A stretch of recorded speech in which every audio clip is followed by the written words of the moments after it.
What's up, everybody? It's Cameron from CC Pyrotechnics, and we're starting a weekly segment called Firework Friday, where I'm going to be bringing you a firework review every Friday.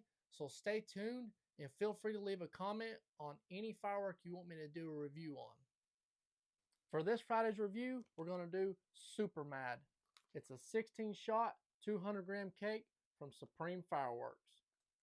This is Super Mad.